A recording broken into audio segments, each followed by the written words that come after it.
Ma sündisin garaažis. Elasin 2 aastat garaažis. Mis mulle teeb kõige rohkem rõõmu see, et ma sain jalatööl käia. Me märkame seda arhitektuuri siis, kui on jälle mõni ebaõnnestunud rajatis kuhugi püstitatud. Krunt maksab 300 000, võib-olla rohkemgi, aga näed, aiaks on kanavõrk pandud.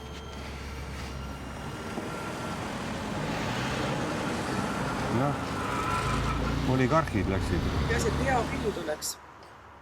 Muidu teil tuleb Emili advokaadist. Õhtul laevatuled, mis lähevad üle.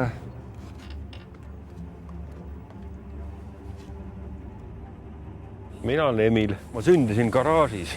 Ma pole kunagi majas elanud, ainult korterites. See on maja. Ma mõtlen.